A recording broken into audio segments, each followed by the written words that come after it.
Ça a pas mal débrouillé, hein. Ça fait longtemps qu'elle chante. Ça fait 58 ans qu'elle est avec moi. Très bien. Bonjour à tous. Amen. Est-ce que vous êtes disponibles pour écouter la parole de Dieu? Vous savez, la Bible, c'est une nourriture, c'est une lumière, c'est la vie, c'est vital. La parole de Dieu, c'est le soleil qui nous réchauffe. C'est l'eau qui nous désaltère, c'est le pain qui nous nourrit. La parole de Dieu, c'est l'épée, c'est le bâton sur lequel on s'appuie, c'est la boussole. La parole de Dieu, nous voulons la méditer, la serrer dans nos cœurs. J'aime bien ce verset avant d'entamer la Bible. Il est dit dans la Bible que Goliath s'est présenté, un homme redoutable, plusieurs mètres. Selon les coudées, il aurait fait 4 mètres 10 ou 3 mètres 85. Ça dépend. Mais il est dit que David n'a pas tremblé devant lui.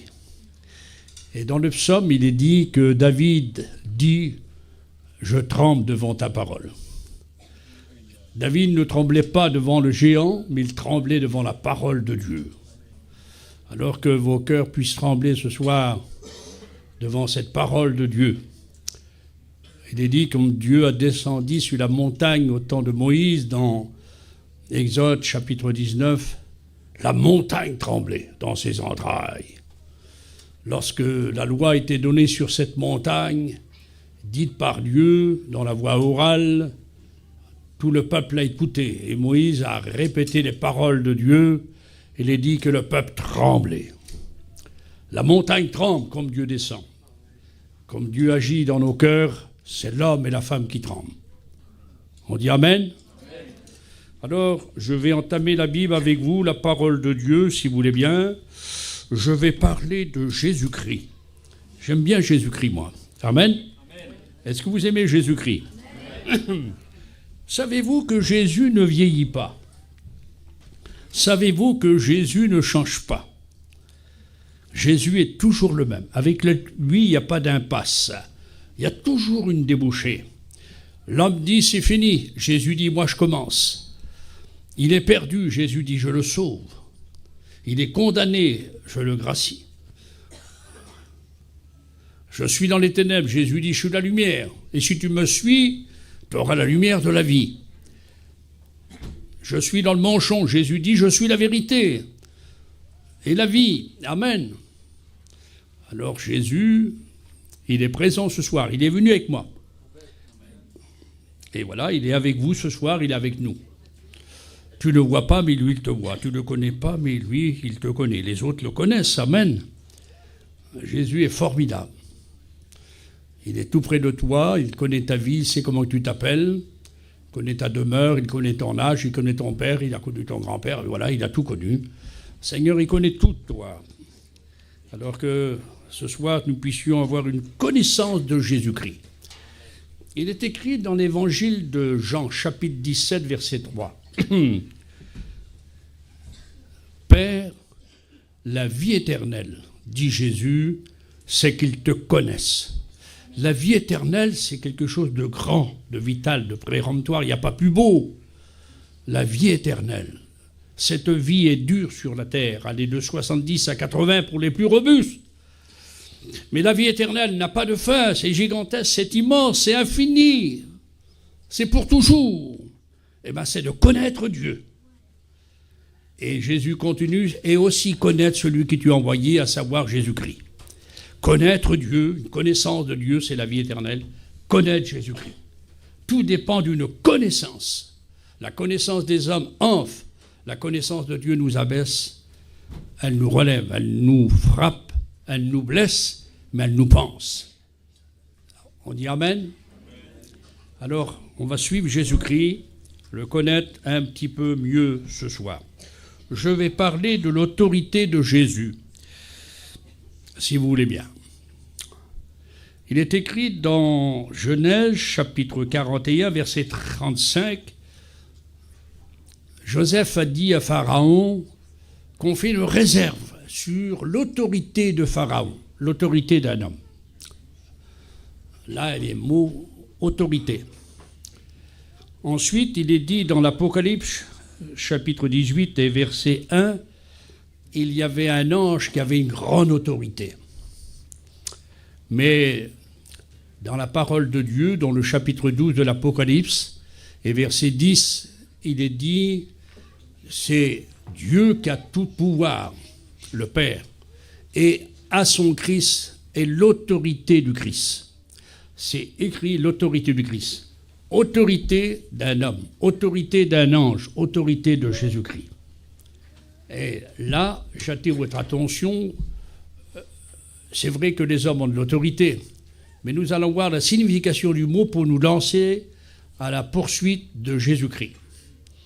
L'autorité des hommes, l'autorité des anges, mais l'autorité du Christ est infinie, elle est colossale, elle est éternelle. On dit Amen ? Amen. Autorité dans sa signification, parce que le mot autorité, il est quand même dans la parole de Dieu. Il est écrit 67 fois. Le mot autorité, il est écrit 11 fois dans l'Ancien Testament.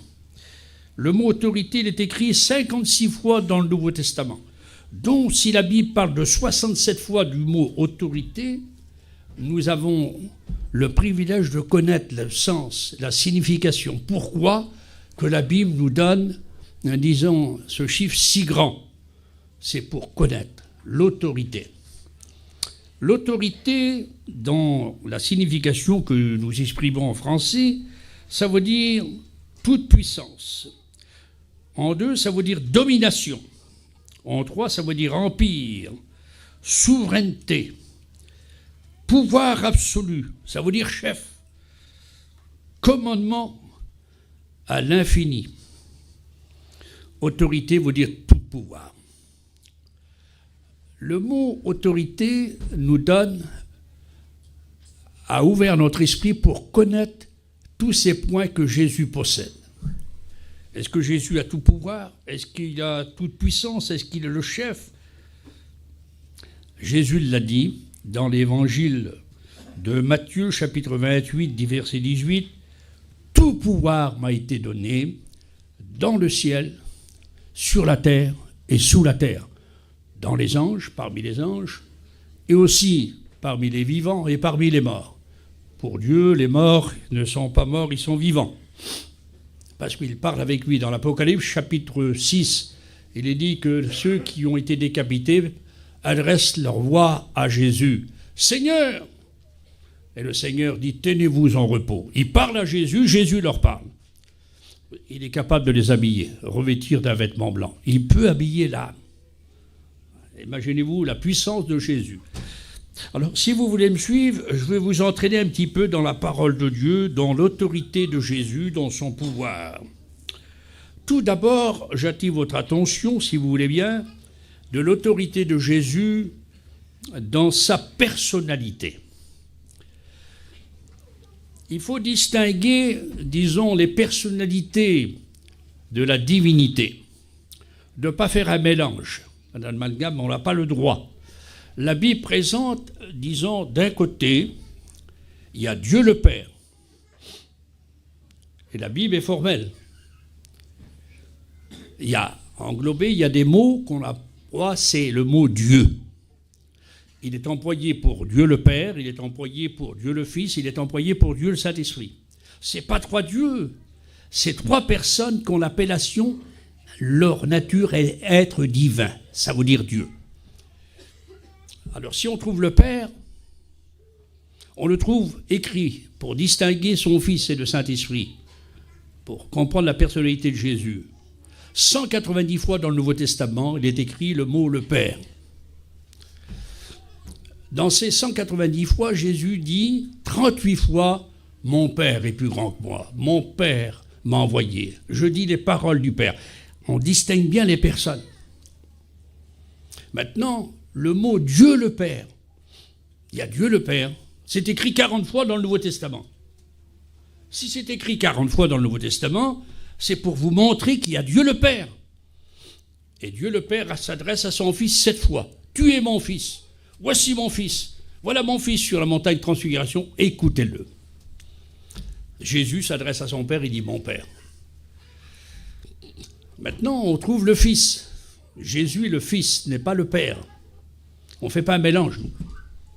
On ne mélange pas les personnes. Jésus est écrit dans le Nouveau Testament 50 fois qu'il est le Fils de Dieu. Le Fils de Dieu est écrit 50 fois. Fils de Dieu. Il est appelé le Christ 504 fois. Mais pourquoi tous ces chiffres dans la parole de Dieu? C'est pour montrer qu'il y a le Fils. Jésus est appelé Jésus 1189 fois. Jésus-Christ 229 fois. Le Fils unique 5 fois. Si je vous dis ça, ce n'est pas pour vous étonner, c'est écrit dans la Bible. Alors on comprend bien la personne du Fils. Maintenant, il y a le Saint-Esprit. On ne mélange pas les personnes. Le mot « esprit » qui concerne le grand E avec pour Dieu, l'Esprit de Dieu, c'est le Saint-Esprit. Mais on ne trouve pas écrit dans l'Ancien Testament le mot Saint-Esprit. Non. Le mot « esprit » est écrit 84 fois dans l'Ancien Testament. Le mot « esprit » concernant le Saint-Esprit, il est écrit 162 fois dans le Nouveau Testament. Ça fait 246 fois. Alors, mais maintenant, il faut ajouter dans le Nouveau Testament que le Saint-Esprit, le mot Saint-Esprit n'est pas dans l'Ancien, il est écrit 80 fois dans le Nouveau Testament. Le Saint-Esprit, le Saint-Esprit. Total, ça fait 326 fois. Mais il faut ajouter, concernant toujours le Saint-Esprit, le Consolateur, 5 fois dans l'Évangile de Jean. 5 fois de plus, ça fait 331 fois sur 3 appellations. Esprit, Saint-Esprit, Consolateur. Jésus distingue, le Père distingue. Alors je comprends bien la parole de Dieu que je ne peux pas faire un mélange. Pourquoi je dis ça? Parce qu'il y a des gens qui croient que Dieu le Père, c'est lui qui agissait dans l'Ancien Testament. Dieu le Père, hop, c'est devenu Jésus. Et Jésus est parti, c'est devenu le Saint-Esprit. Non, non, non. Ce soir, avec nous, il y a Dieu le Père. Il y a Jésus, son Fils. Il y a le Saint-Esprit. Les prédicateurs qui sont là, Dieu, le Père, Jésus est dans leur cœur. On dit Amen. Et vous, les chrétiens aussi, et les chrétiennes. Ah, on dit Amen. Jésus dit dans l'évangile de Jean, chapitre 14, verset 23, « Si quelqu'un aime la parole, mon Père l'aimera, et nous mènerons chez lui, et nous ferons notre demeure. » Nous mènerons chez lui, pluriel. Nous ferons, pluriel, notre demeure. Le Père, le Fils, le Saint-Esprit aussi. Ah bon, où c'est écrit, paillon? L'évangile de Jean, chapitre 14, verset 17. Et dit, le monde ne connaît pas l'Esprit. C'est Jésus qui le dit. Le monde ne peut pas le recevoir. Ah bon? À moins que l'homme et la femme se tournent vers Dieu. Mais Jésus dit, vous, à ses apôtres, vous le connaissez. Les chrétiens le connaissent. Et le Saint-Esprit sera avec vous. Et Jésus dit, et le Saint-Esprit sera en vous. Un chrétien, une chrétienne, hein, une femme, un homme de Dieu, un serviteur, l'Église de Jésus-Christ, a Dieu le Père dans leur cœur. Amen. Jésus, son Fils et le Saint-Esprit. Les 3 personnes habitent le cœur d'un homme de Dieu. Et ça, c'est la parole de Dieu.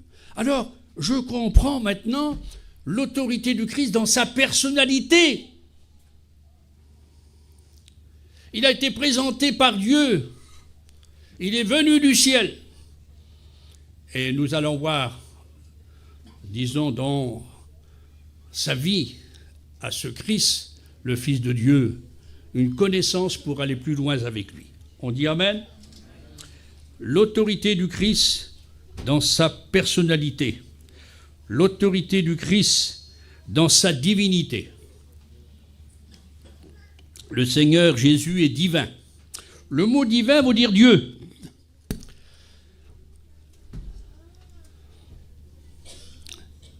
Alors si on ne mélange pas personnalité, mais dans la divinité, c'est la nature du Père, la nature du Fils, la nature du Saint-Esprit, c'est d'être divin.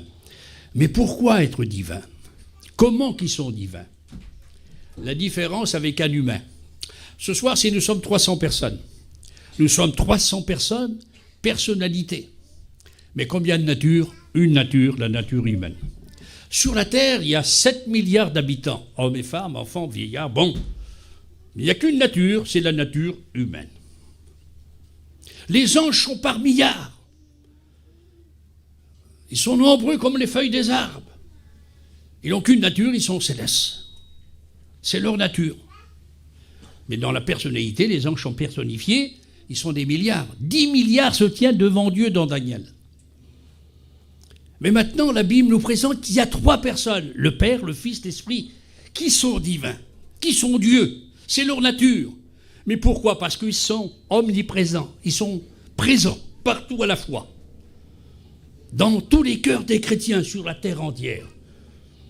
Un ange, s'il est à 20 km, il ne peut pas être ici. Vous avez bien compris. Il est limité, bien qu'il est céleste. Alors un être humain encore plus. Mais Dieu le Père, il est omniprésent. Jésus est omniprésent. Le Saint-Esprit est omniprésent. C'est-à-dire, il est présent partout. À la fois, tous les 3.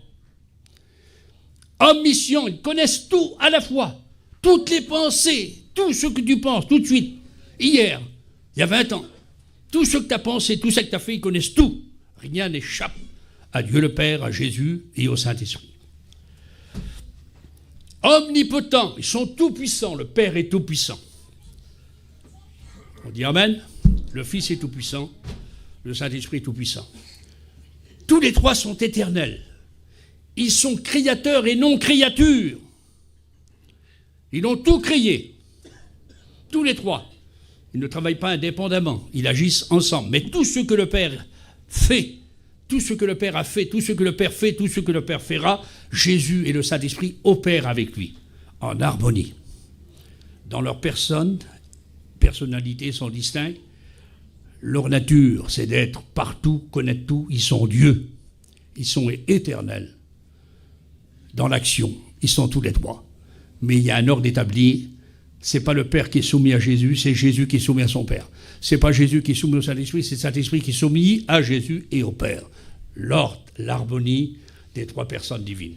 Connaître Jésus dans sa personnalité, connaître Jésus dans son autorité de sa divinité. De savoir qu'il est Dieu. On dit Amen. De savoir que Jésus guérit, que Jésus baptise du Saint-Esprit, que Jésus guérit, que Jésus revient. C'est ça. Vous avez compris? On dit Amen. L'autorité de Jésus, je la vois ici dans sa puissance créatrice. Je prends maintenant Jésus. Ce qui est magnifique, l'autorité de Jésus, qui va vous dire pouvoir, dans sa puissance créatrice.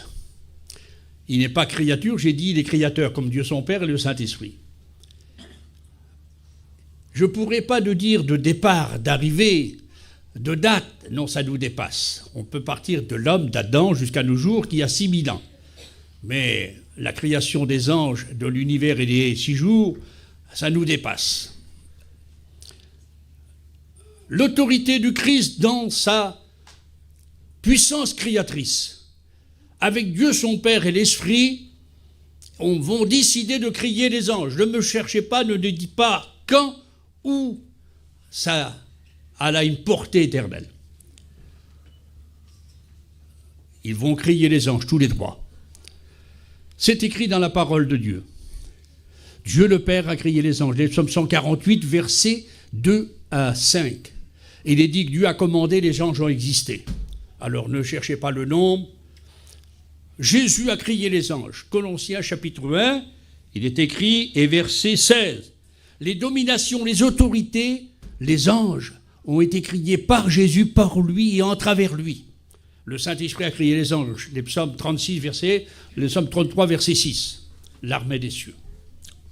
Là, nous sommes sur Jésus. Sa puissance créatrice, il a crié les anges. La divinité du Seigneur, dans son autorité divine. Quelle autorité? Tout pouvoir lui a été donné. On dit Amen. La puissance du Christ, l'autorité du Christ dans sa puissance créatrice, il a crié les anges. Mais la parole de Dieu m'apprend que le Seigneur Jésus, dans son autorité, dans son pouvoir, il a créé l'univers. C'est écrit dans l'évangile de Jean, chapitre 1, verset 3. Il est dit, tout ce qui existe, il n'y a rien qui existe que la parole, le logos, n'a pas créé. Donc Jésus est créateur. Ah, mais Paillon, là, il n'y a pas l'univers. Ah oui, mais dans l'auteur aux Hébreux, chapitre 1 et verset 2, il est écrit « Il a créé l'univers ». Le mot « univers », il est dans votre Bible. Jésus a créé l'univers. Il a créé les anges, il a créé l'univers, oui. L'autorité du Christ dans sa puissance créatrice.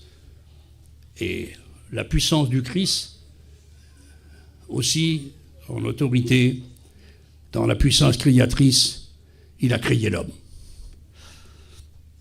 Ah, bien sûr, vous allez me dire, c'est écrit dans Genèse chapitre 1, verset 27. Mais il est dit, là, c'est Dieu le Père qui agit. Puis il y a Jésus. Mais là, on ne trouve pas Jésus. Je voudrais trouver Jésus. Eh bien, il n'y a qu'un texte dans le Nouveau Testament qui présente que Jésus a créé l'homme. Ah bon? Oui. C'est l'évangile de Jean, chapitre 1 et verset 10. Et il dit que la parole, le logos, a créé le monde. Le monde, c'est l'homme. Le monde, c'est des personnes. On dit quel monde qu'il y avait à la Réunion. Quand vous allez faire des courses dans un épicier, vous êtes là, madame, il y a du monde. C'est une personne. Il a créé l'homme ou la femme. C'est Jésus qui a créé l'homme ou la femme. Créateur, autorité de Jésus dans sa puissance créatrice. Il a créé les anges. Il a créé l'univers. Il a créé l'homme. Rien n'échappe avec Jésus. On dit Amen. Vous êtes content d'être avec Jésus? Et si quelqu'un ne l'aurait pas ce soir, le Seigneur veut agir dans sa vie. À toujours, on suit Jésus, nous, à travers la parole de Dieu. L'autorité du Christ dans son humanité, dans sa naissance. Vous me suivez? Je suis sur Jésus. Alors vous avez dit que vous allez me suivre. On dit Amen? Je n'ai pas écouté. On dit Amen? Amen, c'est Jésus. Savez-vous qu'Amen, c'est Jésus? Où que c'est écrit? Ah, l'Apocalypse, chapitre 3, verset 14. Voici ce que dit l'Amen. Ah, il s'appelle Amen. Oui, c'est le témoin fidèle, c'est Jésus. Il est l'auteur de la création. Alors, comme tu dis Amen, ma sœur, tu dis Jésus. Le mot Amen veut dire Jésus. C'est une personne. Il s'appelle Jésus. Alors, tu dois dire Amen avant de commencer à prier. Toi, prédicateur, tu dois dire Amen avant de commencer à prêcher. Ne dis pas Amen seulement à la fin. Amen, c'est présenter Jésus. Il faut que Jésus soit le premier ce soir. Il y a beaucoup de gens qui placent Jésus le dernier. L'homme, c'est le zéro. Paillon, c'est un zéro. On est tous des zéros. Le 1, c'est Jésus. Amen. Si tu vas à ta banque et tu n'as pas le 1, 0, 0, 0, tu n'as rien du tout. Hein. Tu es traite à payer, direct, ta campagne est saisie. Mais si tu mets 1 et tu mets à 0, ça fait 10. Tu mets 2, ça fait 100. Tu mets 3, ça fait 1000. Tu en mets 4, ça fait 10 000. Et ça fait 100 000, et ça fait 1 million, et ça fait 1 milliard. Mais le 1, tu es 0, je suis 0, nous sommes 0. Le 1, c'est Jésus. Amen. Amen. C'est pour ça que tu es triste. T'as pas Jésus, le 1. Il faudrait que tu mettes Jésus le premier. Amen. On dit Amen. Je n'ai pas écouté, on dit Amen. Amen. Jésus, son autorité dans sa naissance. J'aime bien Jésus. Seigneur, je suis un fou de Jésus. J'avais 15 ans comme j'ai connu Jésus. C'est moi qui ai emmené mes parents, puis il a Pouilleka aussi tous ses parents. C'était en 53. J'ai perdu mon père en 1953, le 15 septembre et le 15 octobre, je mettais les pieds dans une réunion. Comme ça, je crois que c'était des guérisseurs à Rouen. J'ai connu le Seigneur, j'ai emmené ma mère. Ma mère était baptisée à la fin 53. Ça fait bientôt 60 ans. Ça fait 59 ans. Le jour, je voyais, il y a des chrétiens, je dis ça. Hein. Oh, il dit, vous dites, vous, que Jésus vient, hein, c'est dur. Hein. Ah bon? Oh. Je dis, il y a longtemps, vous êtes chrétien? Ben, ça fait 5 ans. Ben, je dis, nous, ça fait bientôt 60 ans. Ah bon? 60 ans? On ne s'ennuie pas avec Jésus. Et à recommencer, Seigneur, je me redonnerai encore à Jésus. Tu peux avoir des réussites, mais réussir, c'est Jésus. J'ai réussi ma vie avec Jésus, moi. Est-ce que tu as réussi ta vie avec Jésus? Tu peux avoir des réussites dans le monde. Les boxeurs, tout ça, mais après ça passe. Les chanteurs, ils sont disparus. Tyson, ça fait défoncer les autres. C'est fini. Hein? Cassius Clay, il est tremble. Hein? Tous les grands hommes d'abord. Artistes. J'ai lu la vie de tous les grands artistes américains. Ils sont tous morts. Tous passés. Allez à leur tombeau frapper. Je suis là. Allez au tombeau de Jésus frapper. Il n'est plus là. Il est ressuscité il y a 2000 ans. Et ce soir, il est présent. Amen. On dit Amen. Jésus, dans sa naissance, il était auprès de son Père, de toute éternité. L'autorité de Jésus. Parce que Jésus, lui, il est avec Dieu son Père, ne cherchez pas comment qu'il est le Fils. Jésus n'est jamais devenu Fils de Dieu. L'ange a dit, il sera appelé Fils de Dieu, mais il n'a pas dit, il sera Fils de Dieu. Jésus est éternel Fils de Dieu. Il n'y a pas de commencement, de fin. C'est l'éternité. Près de son Père. Il le dit, mon Père, glorifie-moi de la gloire que j'avais auprès de toi. Les gens qui nous ont quittés enseignaient que Jésus était sorti de Dieu le Père. C'est une émanation de Dieu, un morceau de Dieu le Père. C'est faux. Jésus dit, j'étais près de mon Père, de toute éternité. Amen. On dit Amen. Faisons les délices de sa gloire. Vous avez compris ça? Ça c'est écrit dans le Proverbe. Que le Seigneur fasse que nous puissions comprendre un petit peu la partie. Et puis Dieu a décidé de sauver le monde. Dieu a tant aimé le monde, il a envoyé son Fils, Jésus-Christ, Jean 3,16. Et Jean 3,16, c'est une parole qui passe comme des clochettes d'or dans chaque bouche des prédicateurs. Depuis 2000 ans, on n'est pas rassasié. Dieu a tant aimé le monde, il a donné son Fils. Le Fils a été donné. Et Jésus vient sur la terre, au niveau des hommes, au diapason des hommes. Mais il faut un corps. Il ne va pas prendre un corps d'un autre. Non, le Saint-Esprit se charge. Luc chapitre 1. Le corps du Seigneur a été créé, mais pas Jésus. Jésus, de toute éternité, il est créateur. Et Jésus, le créateur, va se servir de sa création pour venir au monde, de sa mère. Il est son créateur, il est son Fils. Ça me dépasse, mais c'est la foi. Je crois la parole de Dieu. On dit Amen. Jésus vient dans le monde, le corps créé par le Saint-Esprit, mais formé par Dieu, son Père. Hébreux, chapitre 1, verset 10. Hébreux, il est écrit, le corps du Seigneur va être formé par Dieu le Père. C'est Dieu le Père qui a formé la couleur de ses yeux, la couleur de sa peau, de ses cheveux. Quelle beauté!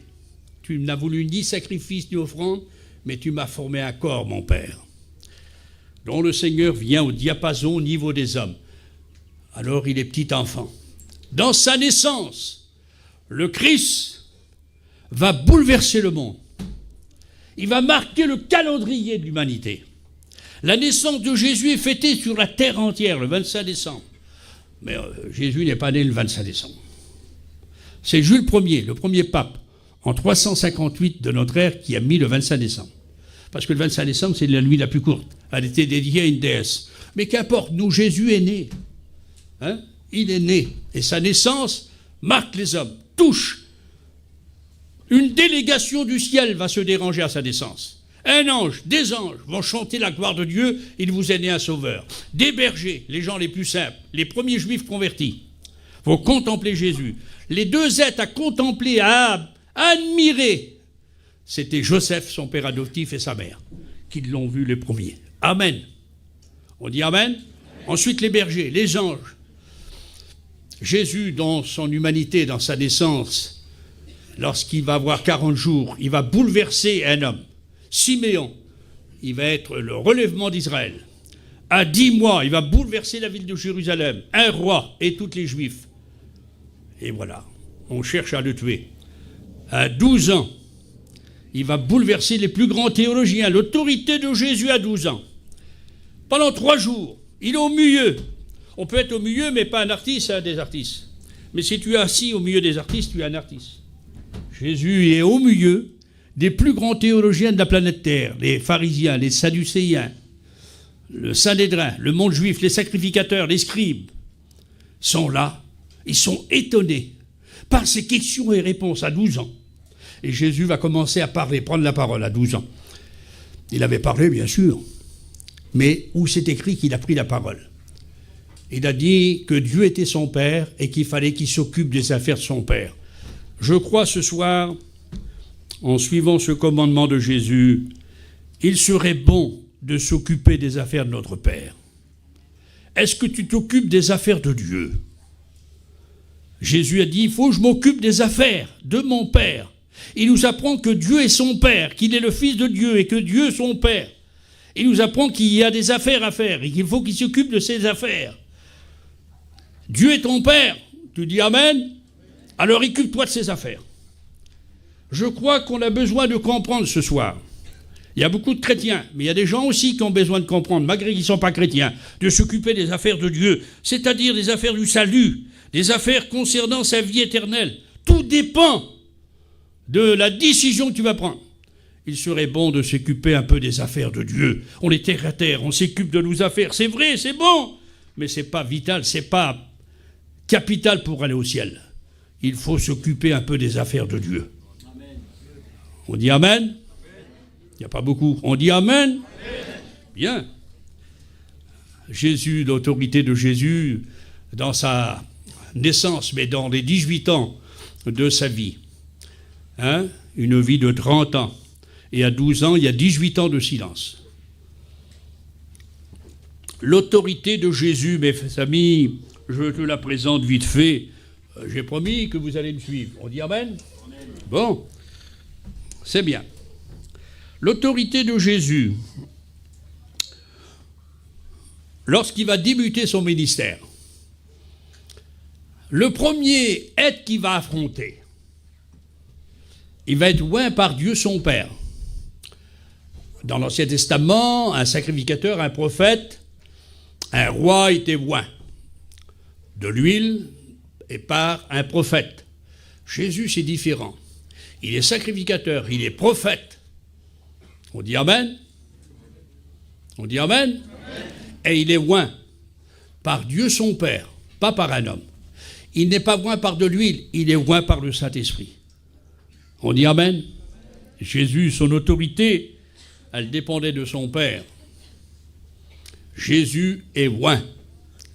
Et il est emmené par l'Esprit dans le désert, conduit par l'Esprit, il est écrit. Parce qu'on trouve dans la vie de Jésus, dans son humanité, 7 points avant son ministère, l'action du Saint-Esprit sur lui. Après, comme il commence son ministère, il y a 7 points. Jésus, les manifestations, l'acte du Saint-Esprit sur lui. Mais je ne peux pas tout vous dire parce que faut en garder un peu pour l'école biblique. On dit Amen? Bien. Jésus, le premier être qui va affronter, lorsqu'il va commencer, disons, à vouloir commencer son ministère, il va affronter le général. Et qui donc c'est le général? Eh bien, la Bible l'appelle le Satanus. Elle l'appelle le Diabolus. C'est l'auteur de ton péché, c'est l'auteur de la guerre, c'est l'auteur de ce que tu lis dans les journaux, c'est l'auteur de ce que tu écoutes à la radio, c'est l'auteur de ce que tu vois à la télévision.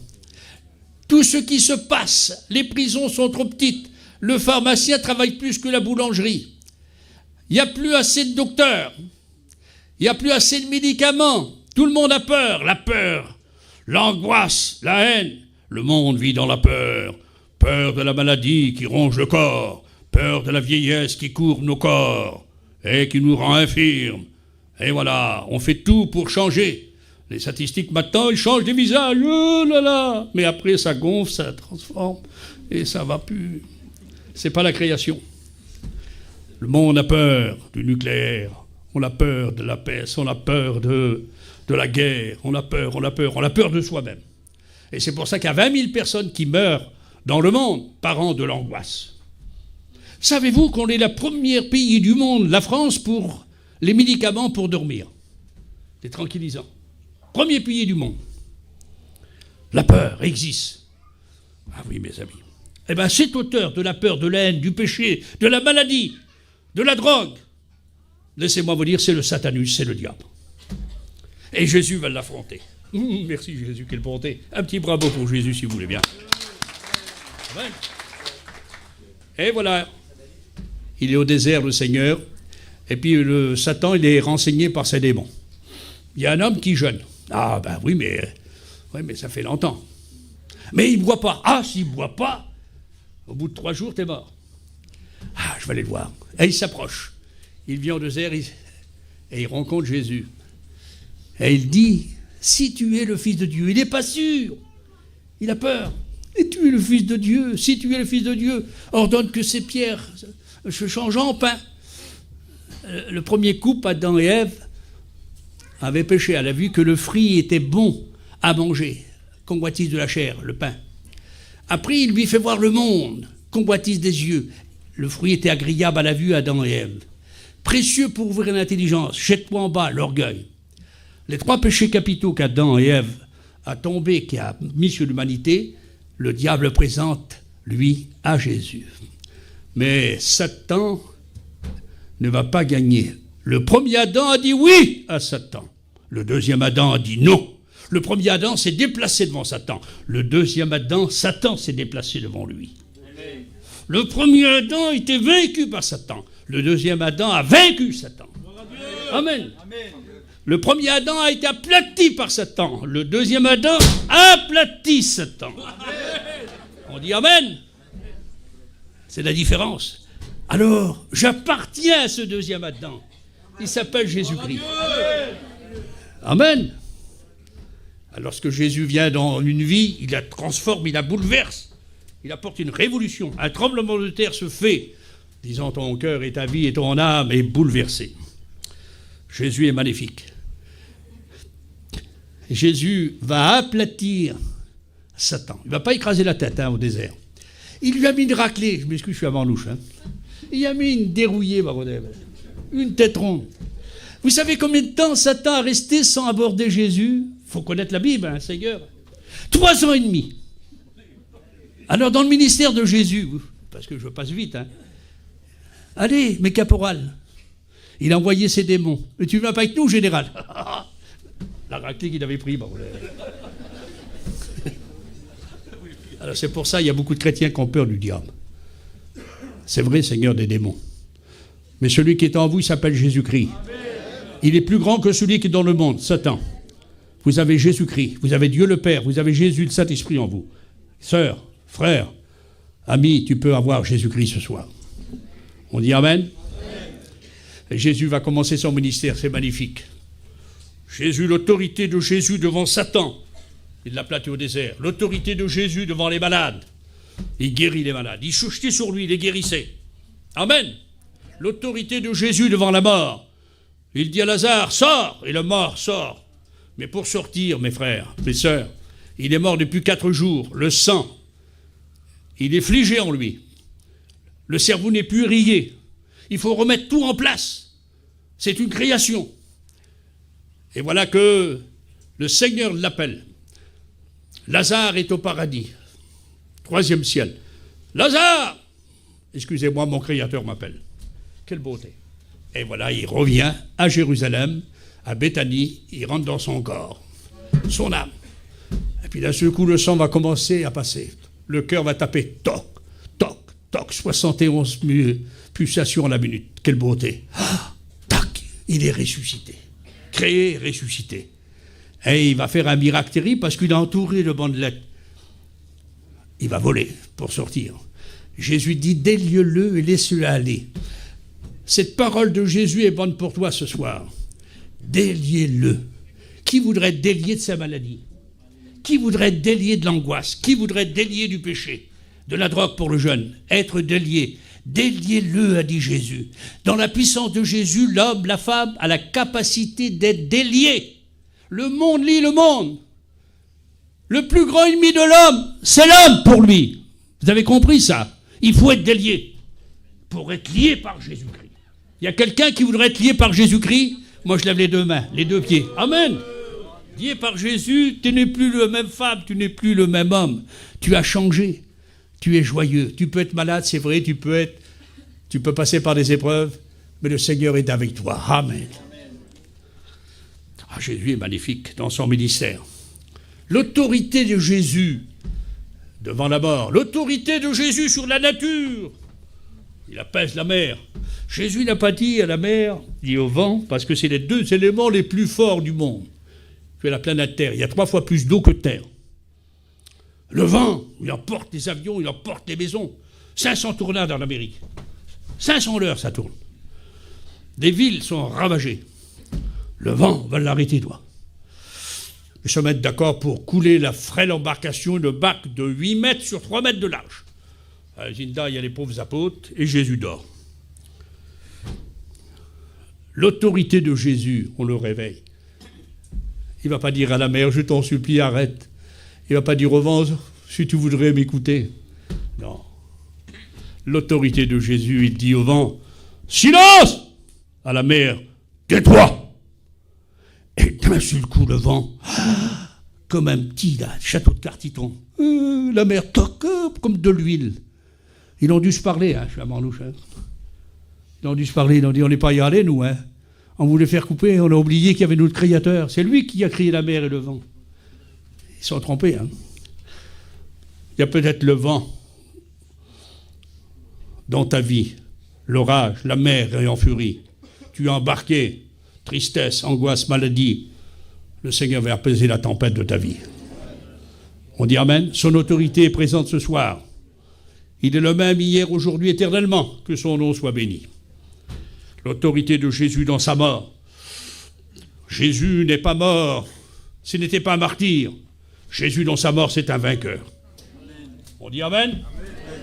Jésus dans sa mort n'avait pas les bras baissés. C'est de la défaite. Il n'avait pas les bras élevés. C'est de la prétention. C'est vrai. Jésus n'avait pas les bras fermés. C'est de l'égoïsme. Il n'avait pas les bras derrière le dos. C'est dire, cette affaire ne me regarde pas. Non. Jésus, son autorité à la croix, il avait les bras ouverts. Lançant un appel aux hommes. Venez à moi, vous tous qui êtes fatigués et chargés. Je vous donnerai du repos. Matthieu 11, 28. Qui a besoin de repos ce soir? Qui est chargé? Jette-toi dans les bras de Jésus. On dit Amen. Son autorité va bouleverser ta vie. J'aime bien Jésus. Un petit bravo pour Jésus. Merci Seigneur. Jésus, dans sa mort, il est vainqueur. On croit que tout est fini. Alors, laissez-moi vous dire vite fait. Ça fait rien que je vous dis un peu. Vous nous donnez 1 heure pour prêcher. On prêche 5 heures, on fait 10 réunions à l'école publique. Ça fait bientôt 50 ans qu'on fait ça avec le président. Là. Lui, il a près de 40 ans. Là.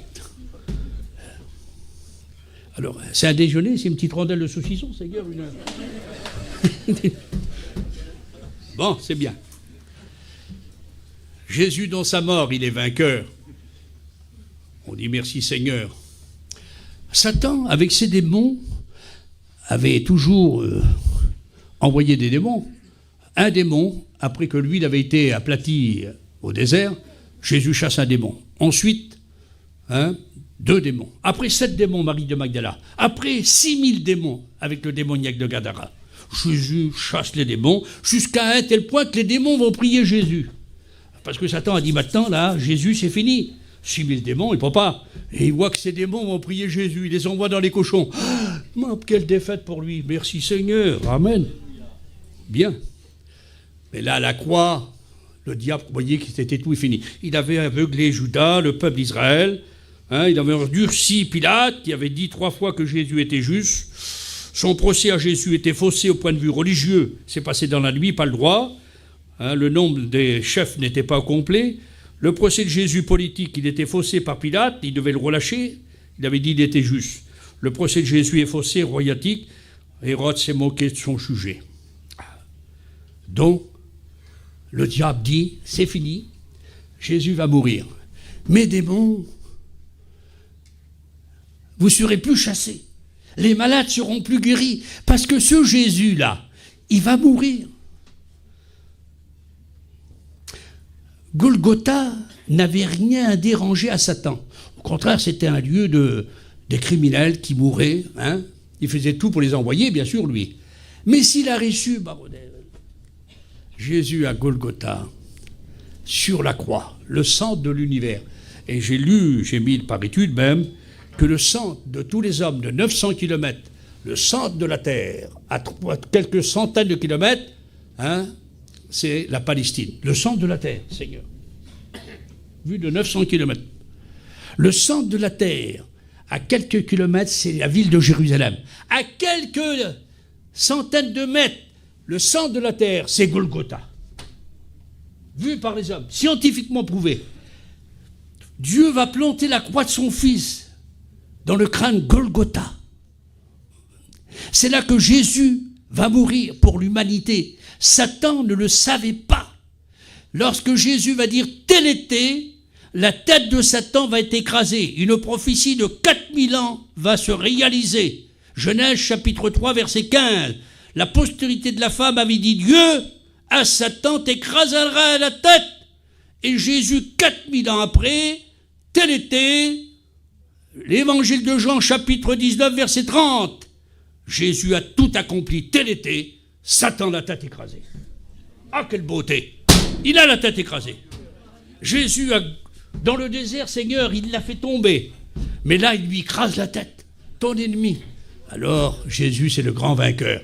Un cri de vainqueur qui sort de son cœur, qui passe par sa bouche, qui monte, et il traverse le ciel des oiseaux, le ciel des anges, il monte jusqu'au trône de Dieu. Ce cri de Jésus, il est écrit 1000 ans avant. Mon cri, dit David, est parvenu jusqu'à ton palais, Seigneur, jusqu'à tes oreilles. Je crois que Dieu le Père s'est mis debout pour accueillir le cri de son Fils. Tel était. Amen. On dit Amen. L'autorité de Jésus dans sa mort. L'autorité de Jésus dans sa résurrection. On dit Amen. Il est ressuscité. Si vous allez à plusieurs tombeaux, vous me suivez? Qui c'est qui veut me dire avec moi? On va taper, si vous voulez bien, on va frapper vers, tiens, le roi Salomon, le roi le plus riche. Salomon, je suis là, païen, je ne vais pas ressusciter. Bon. Le roi Cyrus régnait sur 127 nations.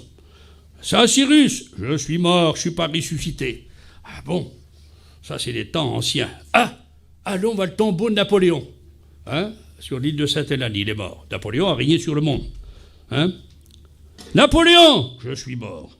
Je ne suis pas ressuscité. Freud, le père de la psychanalyse, je suis mort.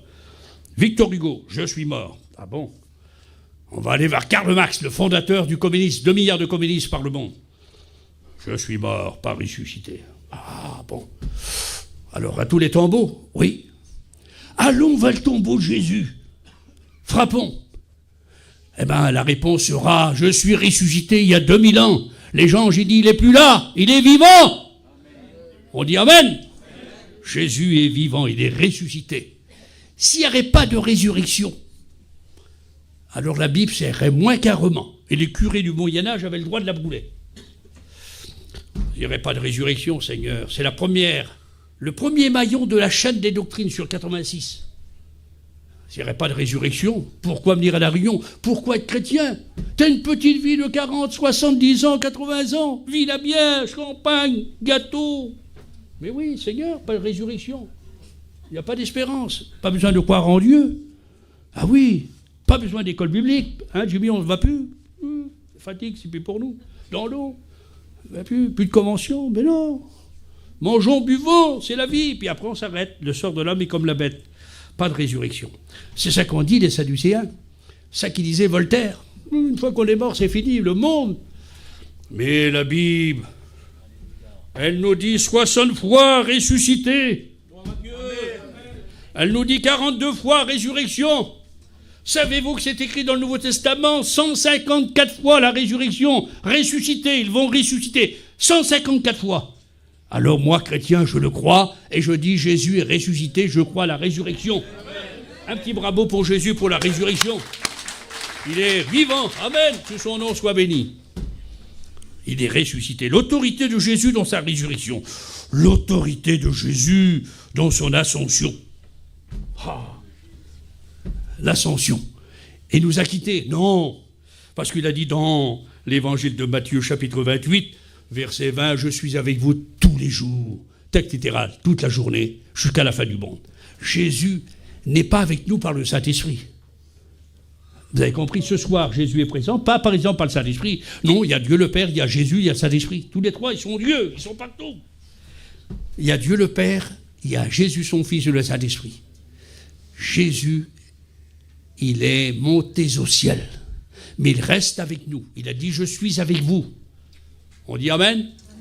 Non, on dit Amen? Amen. Il est ressuscité, il est monté au ciel. Et là, tout en restant avec nous, l'ascension, en étudiant bien, en cherchant bien la parole de Dieu, tu trouves 21 points que l'ascension de Jésus a apportés. Il y a 21 points. D'abord, lorsqu'il est monté au ciel, l'Église va être au nombre de 120. 120 personnes. Jésus fait tomber son feu.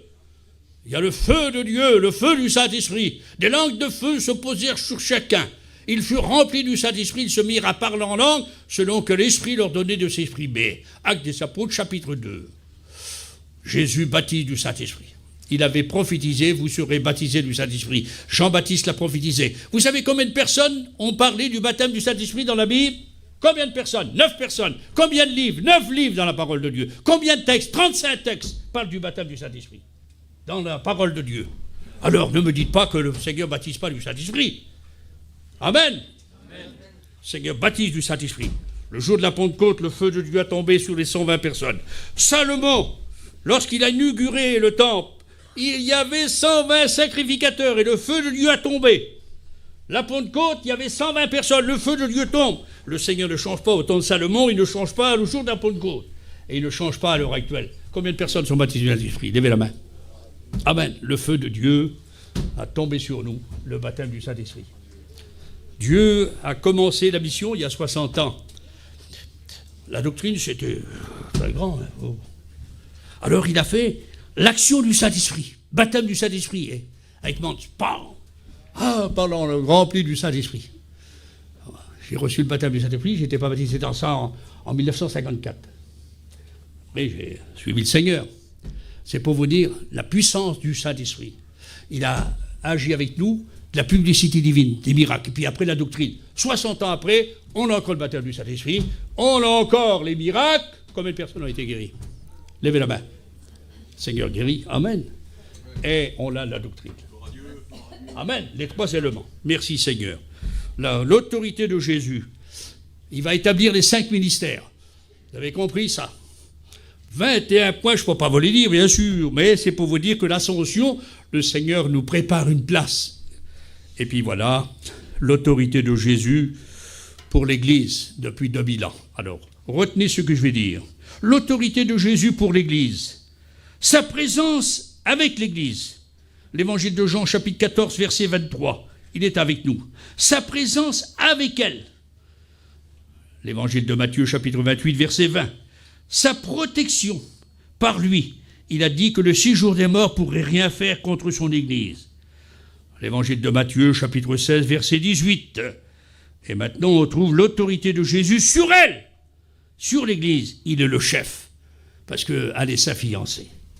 L'autorité de Jésus pour l'Église. Avec elle, en elle, autour d'elle. Merci Seigneur. L'autorité de Jésus, mes amis, vite fait. Je peux aller 10 minutes? Dans son retour. Savez-vous que Jésus revient?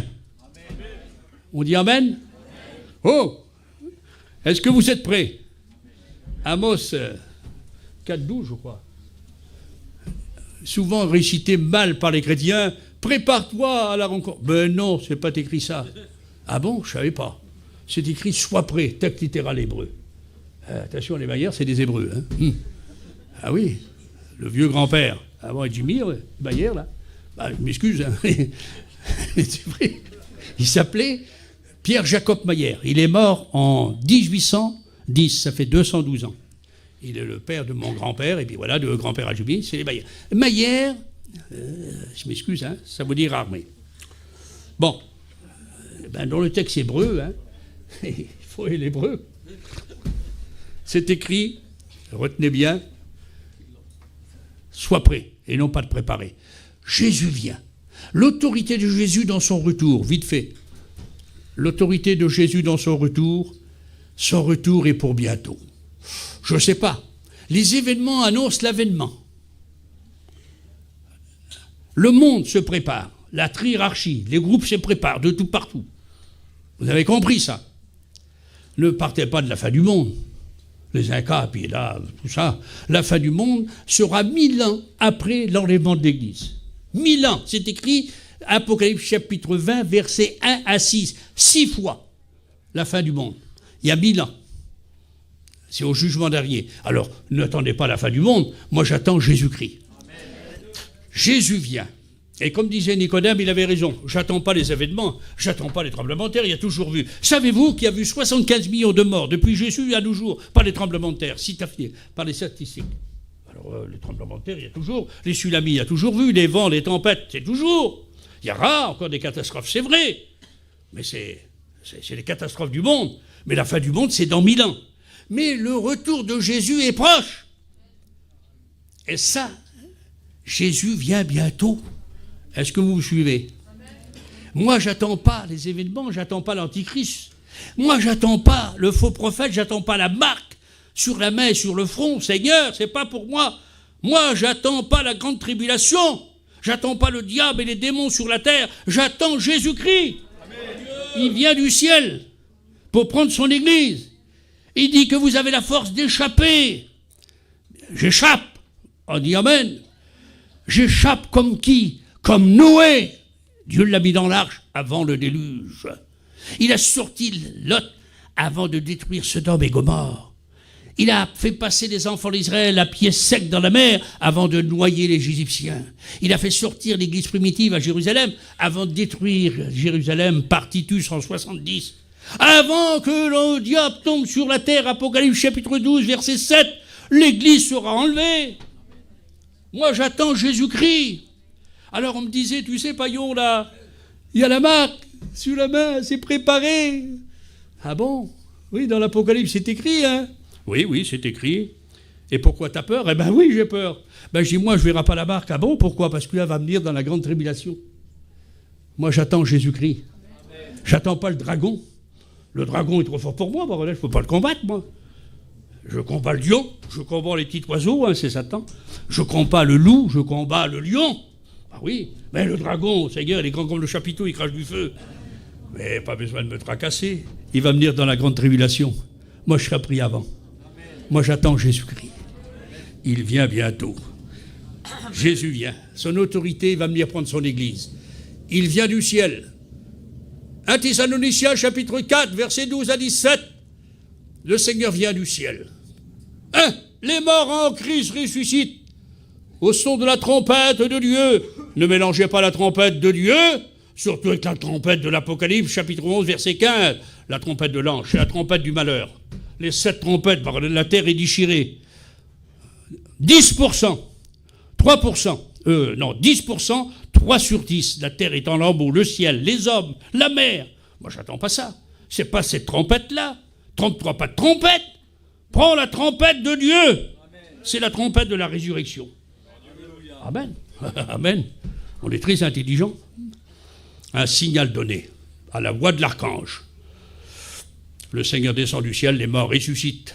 Et nous, les vivants, l'autorité de Jésus. Pour les morts, il les ressuscite. C'était prophétisé, Jésus l'avait prophétisé. Les morts ressuscitent. Ah bon? Oui. Dans Daniel, chapitre 12, verset 2, ceux qui dorment dans la poussière de la terre se réveilleront. On enterre des morts dans la terre, dans certains endroits du monde. Il sort. Et maintenant, dans les sépulcres, l'évangile de Jean, chapitre 5, verset 28, Jésus dit à ma voix, les morts sortiront des sépulcres. Les chrétiens. Amen. Dites Amen. Maintenant, ceux qu'on met dans la mer. Jésus dit, ceux qui sont dans la mer, Apocalypse chapitre 20, verset 13, la mer rendra les morts. Pour être jugés, pour être condamnés, mais pour être sauvés. 3 dimensions. L'autorité de Jésus, il ressuscite les morts. Et nous, les vivants. Alors, les morts, c'est 1 Thessaloniciens, chapitre 4, versets 12 à 17. Les vivants, c'est 1 Corinthiens, chapitre 15, versets 51 et 52. Ah, nous serons changés. Quelle beauté, Seigneur. Et nous serons comment? Semblables aux anges. Oh, tu t'imagines, Jimmy, semblable aux anges, Seigneur. Chut. Quelle beauté. On dit Amen. Nous serons semblables à Jésus. Oh, non, tu t'imagines? Ce qui est infirme sera plein de force. Ce qui est terrestre sera céleste. Ce qui est charnel sera spirituel. Amen. Ce qui est de la terre sera du ciel. Nous serons semblables à Jésus. Nous le verrons. Un petit bravo pour Jésus. L'autorité de Jésus, il prendra son Église. Et nous sommes la fiancée. Et là, il fera de nous son épouse, Apocalypse 19. Et ensuite, nous serons la femme de l'agneau, Apocalypse chapitre 20. Et après, nous serons comparés à Jérusalem parée d'or. Pour finir, Apocalypse chapitre 3, nous finirons sur le trône. À celui qui vaincra sera assis sur mon trône. Fiancée, épouse, oh quelle beauté, femme de l'agneau, Jérusalem comparée parée d'or, pour finir sur le trône. De la boue, il nous met sur le trône. Il n'y a pas plus beau que Jésus, Seigneur. L'autorité de Jésus pour les chrétiens dans son retour. Je finis. Il y avait plusieurs points, mais voilà, comment faire. Très bien. L'autorité de Jésus, il a pris son Église. Alors, je vais terminer en vous disant ceci. Vite fait. L'autorité de Jésus dans la grande tribulation. Pas pour moi, je ne serai pas là. Vous ne serez pas là, les chrétiens. Mais ceux qui ne sont pas prêts resteront. Mais comme j'ai présenté, je vais dire quelque chose. Est-ce que vous croyez au retour de Jésus-Christ? On dit Amen? Vous croyez au retour de Jésus-Christ? Ceux qui sont sauvés, ceux qui sont chrétiens, ceux qui sont chrétiennes, le Seigneur vient ce soir. Alors tous les chrétiens, je vais demander, et ceux qui ne sont pas chrétiens, vous restez assis. Ah non. Si vous n'êtes pas sauvés, vous n'avez pas fait la paix avec Dieu, je vous demande d'être assis. Restez. Moi, je demande à ceux qui sont prêts, qui ont fait la paix avec Dieu, lavés dans le sang de Jésus-Christ. Alors Jésus vient. Quand? Maintenant, oui, il vient maintenant. Les chrétiens, les chrétiennes, levez-vous. Levez-vous à votre place. Ça, c'est l'autorité de Jésus. On dit Amen? Attention, Jésus vient. Viens ce soir. Amen, Seigneur, viens. L'Église dit ça, Apocalypse, c'est écrit. Pam! Le Seigneur nous a pris son Église. Asseyez-vous. Vous avez disparu. Les autres ont resté assis. Le programme, je vous l'ai dit, on sera semblable aux gens, semblable à Jésus dans son autorité. Mais pour ceux qui vont rester, vite fait, je finis. Ah bon? Ceux qui ne sont pas levés. Il y a donc un programme pour eux. Nous, le programme est fait. C'est la vie glorieuse avec lui. Mais pour ceux qui vont rester, l'autorité de Jésus, c'est la grande tribulation. Elle dure 7 ans, partagée en deux, avec le royaume de Satan sur la terre. Il est dit, Apocalypse chapitre 12, verset 7, Satan tombera sur la terre avec ses démons. Malheur, malheur à la terre et à ses habitants. Le diable est descendu chez vous, animé d'une grande colère, chassant qu'il a peu de temps. Des milliards de démons, moi pour des milliards, je ne voudrais pas avoir des démons. Ben, c'est le programme de ceux qui vont rester sur la terre, c'est écrit, c'est pas moi, c'est la Bible. Ensuite, il est écrit, il y aura le faux prophète, il y aura l'antichrist. Apocalypse chapitre 13, verset 1 à 4. L'Antichrist. Apocalypse chapitre 13, versets 10 à 15 et 20, il y a le faux prophète qui met la marque sur la main, sur le front, et quiconque reçoit la marque sur la main, sur le front, il va connaître la fureur de Dieu. Apocalypse chapitre 14. Alors pas de pain, rien à manger. Quelle tristesse. C'est la grande tribulation. Le diable sur la terre avec les démons, l'Antichrist, le faux prophète, la marque, l'adoration de la bête. Mais à moi, mais c'est pas possible, Seigneur. Ah oui, c'est pour ceux qui vont rester. Moi, j'échappe, je suis pas là. Vous n'êtes pas là, les chrétiens, les chrétiennes. Puis c'est fini. Non! Apocalypse, chapitre 6, chapitre 7, chapitre 8. 3 chapitres réservés aux 7 sceaux ouverts par l'agneau. Chaque sceau, c'est un malheur. Pam, la terre est frappée. Et chapitre 8 de l'Apocalypse, chapitre 9, chapitre 10, chapitre 11. 4 chapitres. C'est réservé aux 7 trompettes. Les anges vont sonner, pop, pop, chaque ange. La terre est frappée en lambeaux. Ils chercheront la mort. Ils pourriront, vivront. Ça sera terrible. À moi! Seigneur, voilà le programme pour ceux qui ne sont pas sauvés. C'est écrit dans la Bible. À moins que tu brûles la Bible, mais tu peux la brûler. Eh bien, ça restera quand même pour s'accomplir. C'est fini? Non. Chapitre 15, chapitre 16. Voici que le 7 coupes de l'ardente colère de Dieu tombera sur la terre. Le premier vers sa coupe, les gens pourriront vivants, la mer sera de sang, et il est dit que toutes les rivières, les ruisseaux, les lacs seront de sang. Le soleil brûlera les hommes, il y aura des ténèbres pendant 6 mois, ça sera terrible. Ils rendront l'âme de terreur. Tata, papa, maman, j'ai soif, pas un verre d'eau. Comment te laver les mains? Comment faire bouillir tes pommes de terre? Ça sera du sang sur toute la terre. La mer sera comme le sang d'un homme mort, dit la Bible. Les gens rendront l'âme de terreur. Et pour finir, le 7e coupe ton bras. Il est dit que des grêles pesant 50 kilos. Tel grêle, ça serait une tonne qui vient du ciel. Tu t'imagines un peu? Tombant sur ta campine, donc tu vas aller, tu peux avoir de l'or comme ça. Tu peux faire ce que tu peux être un boxeur, un lutteur, Seigneur. Tu n'échapperas pas. Il te faut Jésus-Christ. Ah oui. L'autorité de Jésus dans la grande tribulation, l'autorité de Jésus à Armageddon, ça sera terrible. Il arrêtera, il va jeter le diable, il va l'enfermer avec ses démons, il va prendre l'antichrist, le faux prophète, dans le feu, il va purifier la terre, il va convertir Israël, il va juger les nations. Ça sera le millénium par la 1000 ans. L'autorité de Jésus dans la fin du monde.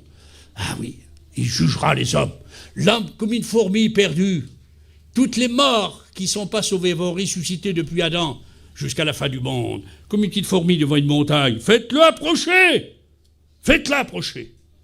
Et ouvrez les livres, la Bible. Il l'a écouté, le livre des œuvres. Mauvaise. Le livre de vie, son nom n'est pas écrit. Jetez-le dans le feu éternel. Quel triste sort. Mais le chrétien, venez, vous les bénis de mon Père. Prenez possession du royaume. Amen. Si vous êtes jaloux, rien à payer. Il n'y a rien à écrire ce soir. Tu te donnes à Dieu. Je finis maintenant. L'éternité. Le ciel et la terre vont passer et le Seigneur va nous emmener dans son autorité dans la gloire éternelle. Amen. Je finis pour toi. Prends l'autorité du Christ. Toi, chrétien, davantage pour aimer. Prends l'autorité du Christ. Bien compris, pour marcher. Prends l'autorité du Christ pour lire la Bible. L'autorité du Christ pour prier, pour pardonner. Amen. Toi, qui n'es pas sauvé, pour être sauvé. Il est dit dans Éphésiens chapitre 5, verset 14, « Réveille-toi d'entre les morts. » Texte littéral, touche le Christ, et le Christ te touchera. Il y a quelqu'un qui voudrait toucher le Christ ce soir? Moi, je l'ai touché, il m'a touché. Il y a bientôt 60 ans. Mais toi, tu as besoin d'être touché, parce que tu as besoin d'être sauvé. Touche le Christ, et le Christ te touchera. Le lépreux a touché le Christ l'a touché, il a été purifié. La petite fille de 12 ans qui était morte, elle a touché le Christ avec sa main, le Christ l'a touché, Tabitha, elle est ressuscitée. Jésus a touché les enfants, il les a bénis. Jésus, ce soir, si tu le touches, il veut te toucher, il veut te sauver. Malade guéri, toi, bon chrétien, le Seigneur veut te toucher pour mieux marcher avec lui. Et toi, rétrograde, il veut te toucher pour revenir à lui comme le fils prodigue. Il y a quelqu'un qui voudrait être touché par le Christ? Qui voudrait être touché par le Christ ce soir? Alors on ferme nos yeux, on prie le Seigneur. Ce Jésus qui te connaît, qui te voit, je demande à Dieu qui te touche ce soir. Mais touche-le, toi. Tu as vu le programme pour les perdus. J'ai raflé, j'ai fignolé le texte. J'ai dit à la poursuite de Jésus dans son autorité. Ça traverse toute la Bible. Ça traverse les cœurs.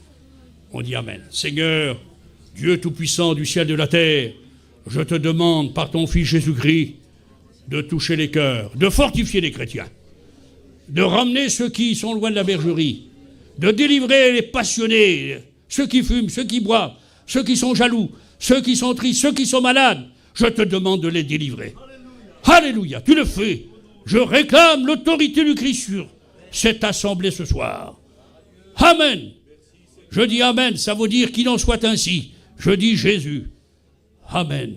Et maintenant, pour ceux qui ne sont pas sauvés, touche le Christ avec ton cœur.